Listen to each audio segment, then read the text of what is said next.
우크라이나 사태가 장기화되며 원달러 환율이 장중 1230원도 돌파했습니다. 러시아 제재로 인한 공급 차질 우려가 커지며 니켈 가격이 하루 만에 사상 최고치를 기록하자 국내 증시에선 니켈 관련주가 함께 강세를 보였습니다. 러시아의 우크라이나 침공 사태 여파로 국제유가가 급등하며 서울 휘발유값도 리터당 1,900원도 뚫렸습니다. 대통령 선거를 하루 앞두고 여야 후보들이 재건축 규제 완화 공약을 쏟아내며 재건축 사업성이 높아질 전망입니다. 센 경제라이브 시작합니다.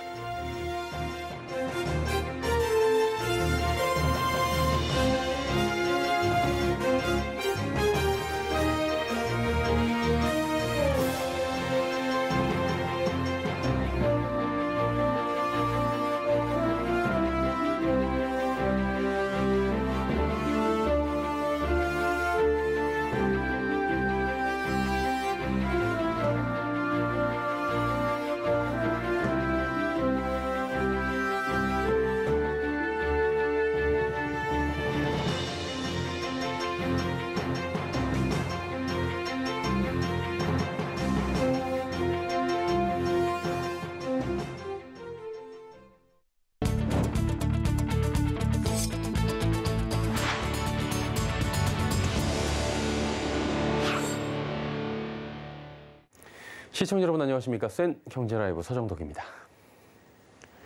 러시아와 우크라이나 간의 지정학적 리스크가 확대되며 원달러 환율 장중 1230원도 돌파했습니다.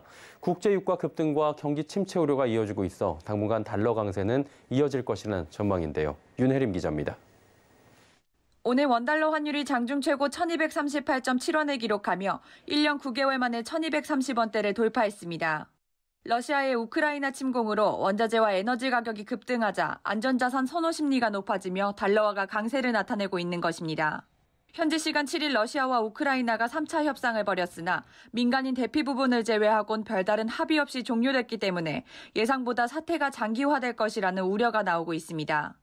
이에 어제 기획재정부를 포함한 외환당국은 최근 대외 여건 변화에 따른 역외의 투기적 움직임이나 역내 시장 참가자들의 과도한 불안 심리가 있는지 모니터링하고 있다며 국내 주요 외환수급 주체들과 소통을 강화하겠다고 밝혔습니다.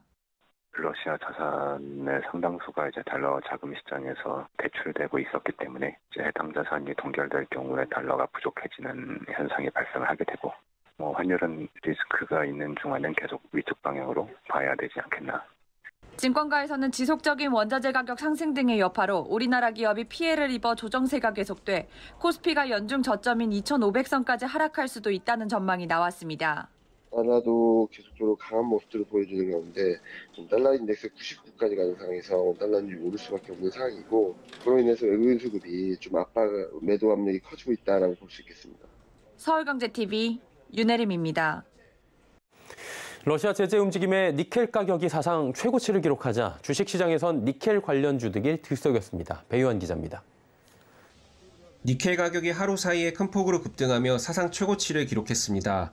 전날 런던 금속거래소에서 니켈 가격은 전일보다 62% 뛴 톤당 46,850달러에 거래를 마쳤습니다.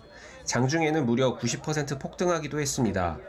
이는 앞서 미국이 러시아산 원유 수입을 금지하는 조치에 나서자 국제유가가 급등한 가운데 다른 러시아산 원자재 수출이 제재를 받을 수 있다는 우려가 반영된 것으로 풀이됩니다. 러시아는 전 세계 니켈의 11%를 생산해 인도네시아와 필리핀에 이은 3위 수출국입니다. 이에 오늘 국내 주식시장에서는 니켈 관련주들이 강세를 나타냈습니다. 스테인리스 전문기업인 티플렉스는 전거래일 대비 21.85% 급등한 6,470원의 거래를 마쳤고 현대 B&G 스틸, 황금 ST, 대양금속 등 관련주들도 장 초반 10% 넘는 강세를 보였습니다. 니켈은 스테인리스의 주요 원재료로 사용되는데 니켈 가격 상승이 스테인리스 판매가 인상 요인으로 작용해 관련 기업들이 수혜를 입을 것이라는 전망이 확산됐기 때문으로 풀이됩니다.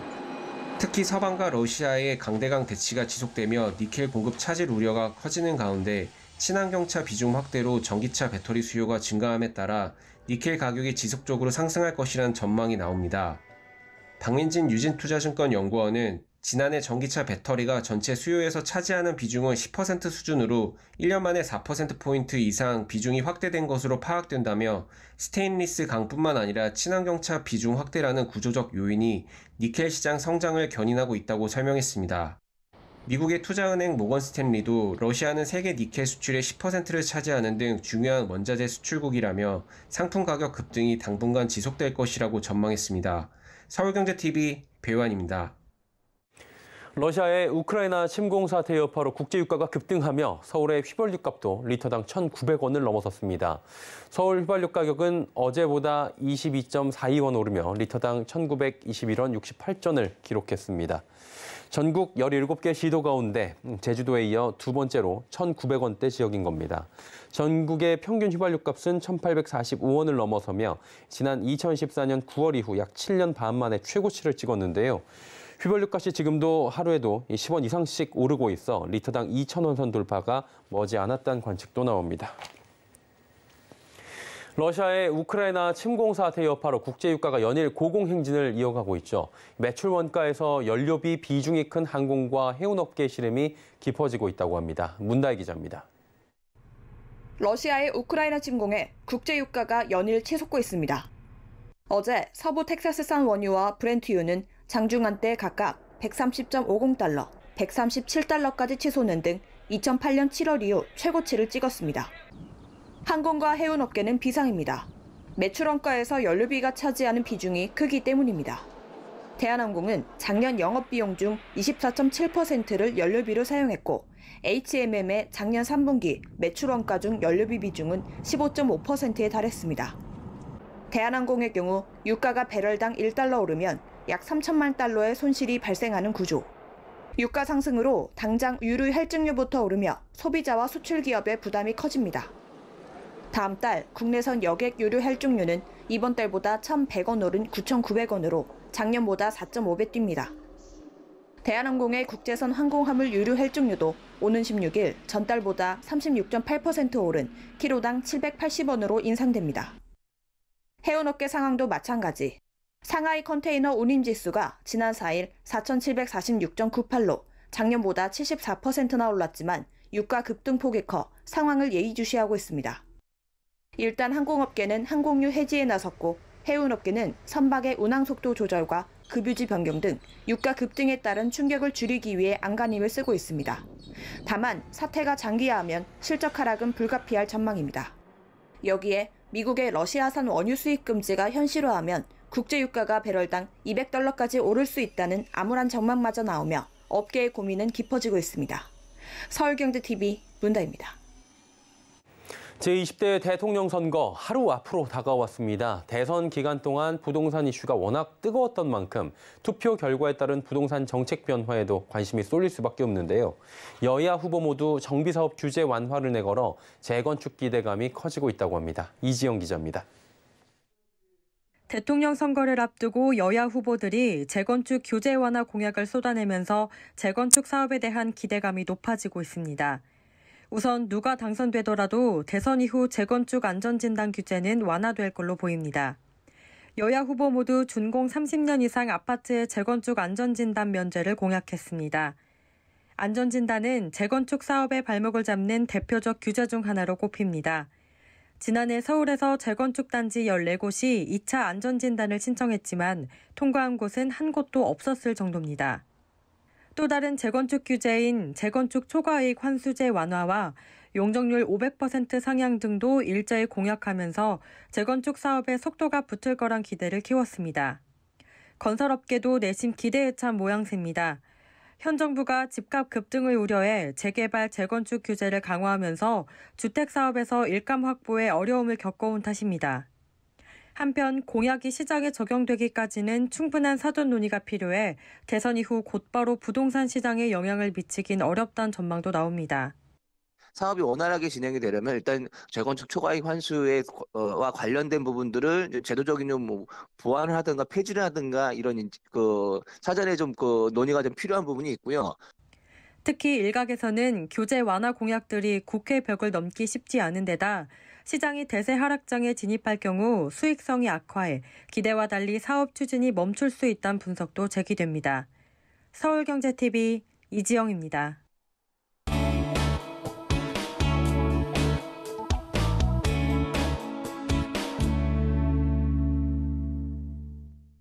예, 앞서 보신 것처럼 여야 대선 후보들의 공약에 따라 재건축 사업에서 안전진단 족쇄는 어느 정도는 느슨해질 것으로 지금 보이고 있는 상황입니다.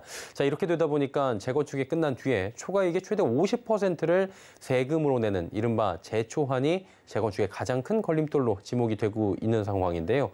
자, 이런 가운데 서울 강남권에서 처음으로 재초환 부담금 부과가 초입기에 들어간 초미의 관심사가 있습니다. 부동산부의 서청석 기자 연결해서 좀 이 부분 짚어보도록 하겠습니다. 나와 있습니까?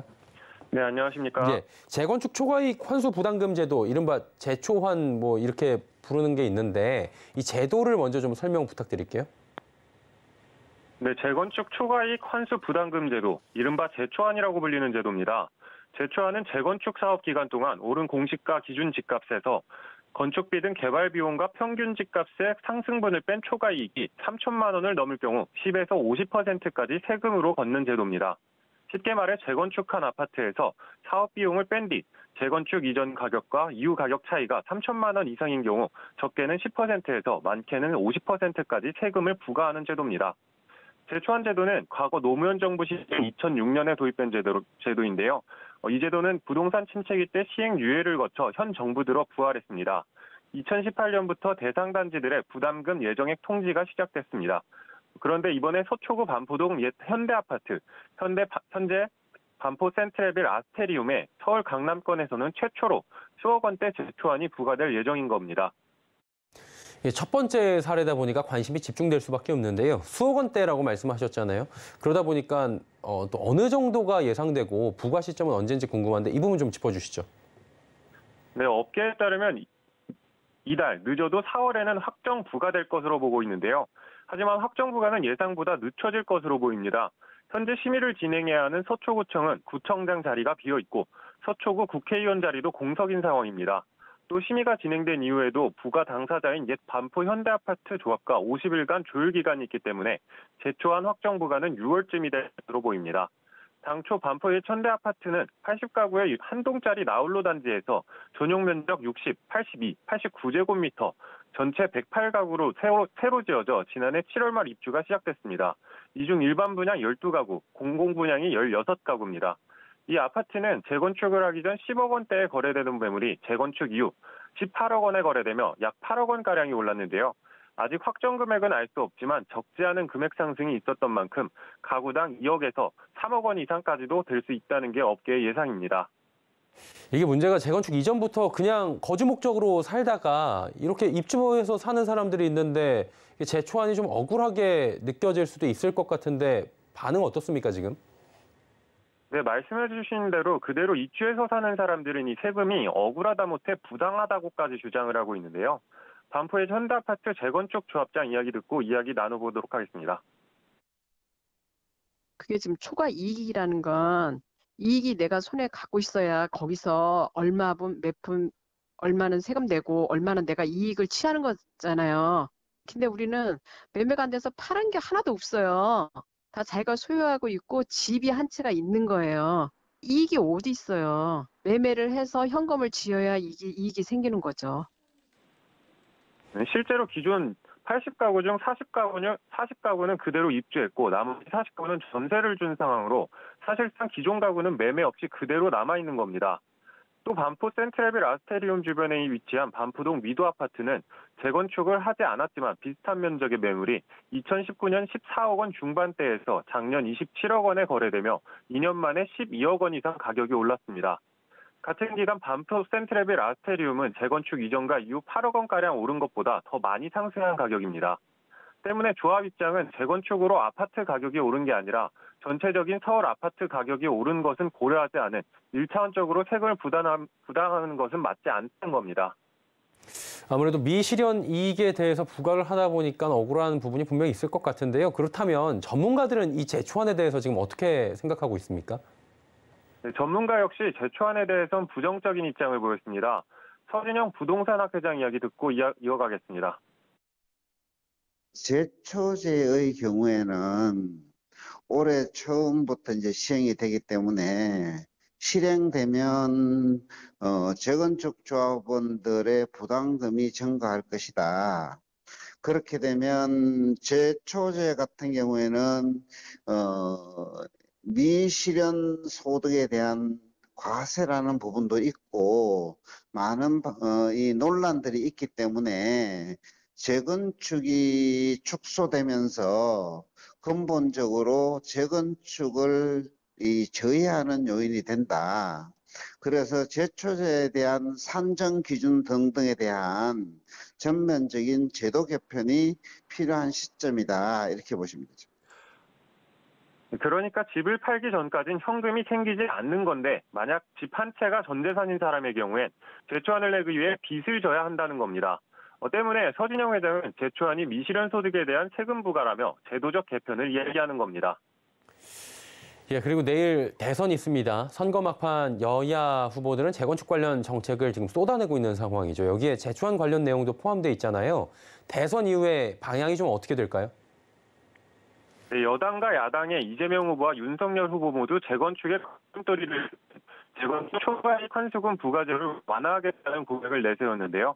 아직 구체적인 세부 정책 내용이 공개되지 않은 상황이기 때문에 당장 큰 변화는 기대하기 힘든 상황입니다. 다만 인수위가 그리고 세부 내용이 정해지면 이에 따른 제초안 유예, 개편, 폐지 등은 있을 수 있을 것으로 보입니다. 예, 부동산부의 서청석 기자와 함께했습니다. 고맙습니다. 감사합니다.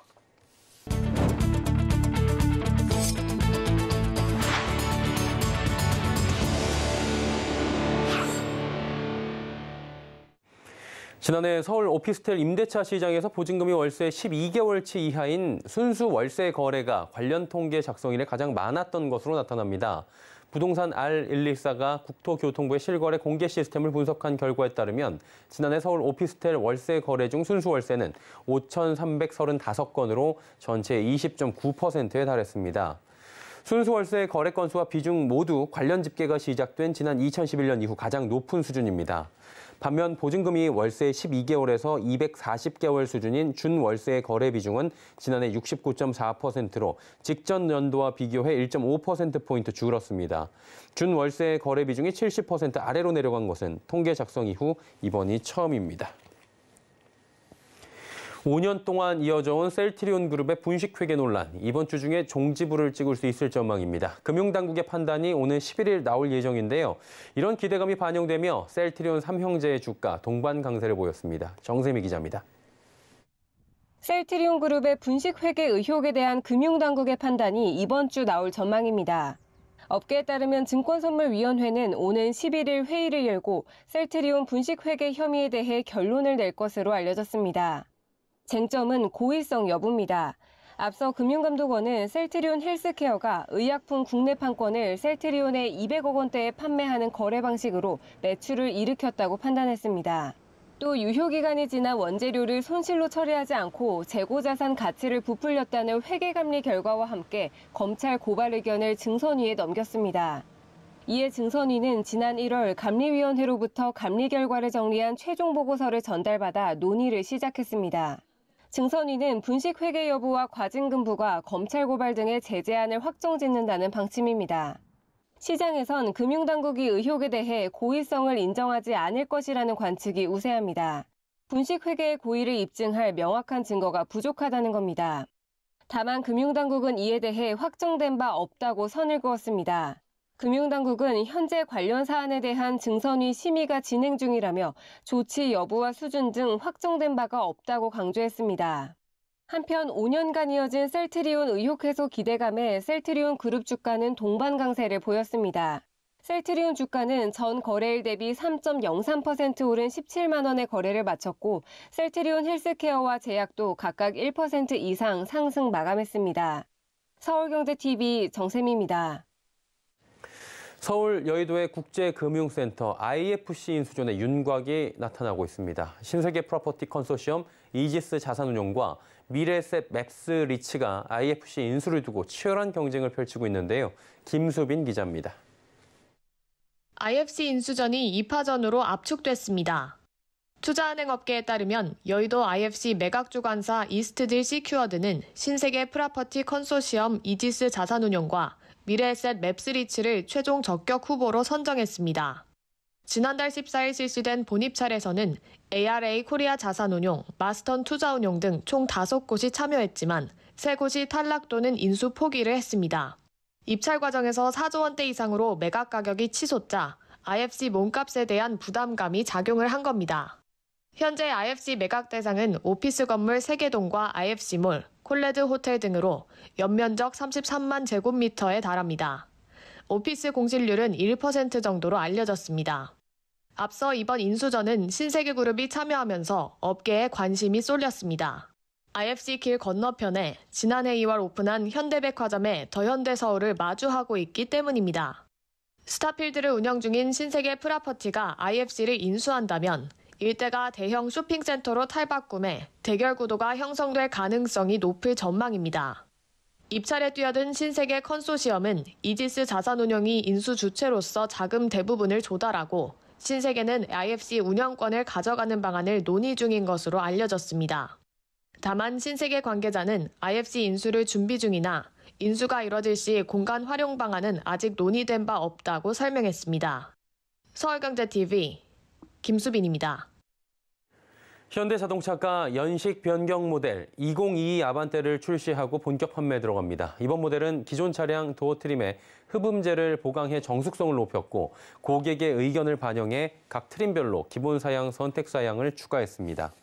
기본 트림인 스마트는 기존 선택 사양으로 운영된 8인치 디스플레이 오디오가 기본으로 적용되고 후측방 충돌 방지 보조, 후방 교차 충돌 방지 보조, 안전 하차 경고 등이 포함된 스마트 센스 3와 고객 선호도가 높은 17인치 휠을 선택 사양에 추가했습니다.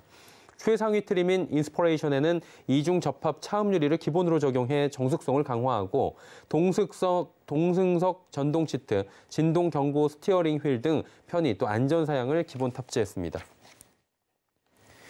이달 말 퇴임을 앞둔 김정태 하나금융그룹 회장이 50억 원의 특별 공로금을 받습니다. 하나금융은 오늘 10년간 하나금융을 이끌어온 김정태 회장에게 특별 공로금 50억 원을 지급키로 했습니다. 이번 특별 공로금은 임원 퇴직금 규정 제5조에서 재직 시 특별한 공로가 있는 임원에게 연간 보수 한도와 별도로 가산한 금액을 주주총회에서 결의해 지급할 수 있다고 규정한 데 따른 겁니다. 여기에 이달 25일 정기주주총회에서 관련 안건이 의결되면 김 회장은 지난해 보수 24억 원을 포함해 총 74억 원의 보수를 지급받게 됩니다.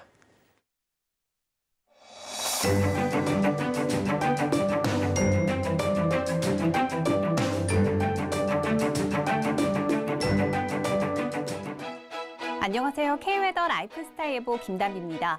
내일은 전국이 대체로 구름 많다가 차차 맑아지겠고요. 경기 서해안과 충남 서해안은 흐리다가 차차 개겠습니다.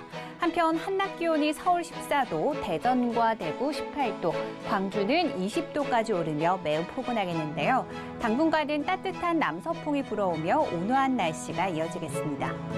한편 전국 곳곳으로 수일째 건조특보가 이어지고 있습니다. 특히 동쪽 지방을 중심으로는 건조 경보가 내려진 곳이 많은데요.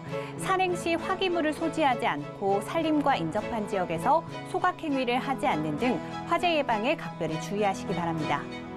내일은 제주 남쪽을 지나는 고기압의 가장자리에 들겠고요. 전국의 미세먼지 농도가 나쁨 수준까지 오르며 공기가 탁하겠습니다.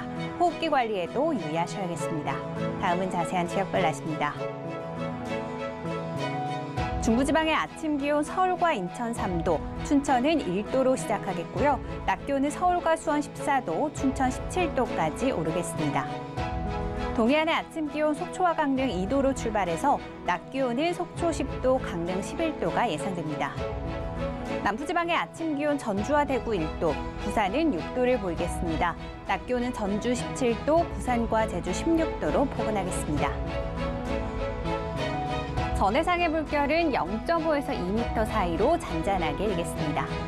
당분간 포근한 날씨가 이어지는 가운데 일요일에는 전국에 비가 내릴 전망입니다. 날씨였습니다. 내일은 제20대 대통령 선거가 있는 날입니다. 사전투표를 아직 하지 못하셨다면 투표장에 꼭 나가셔서 소중한 권리 행사 해보시길 바랍니다. 뉴스 마칩니다. 고맙습니다.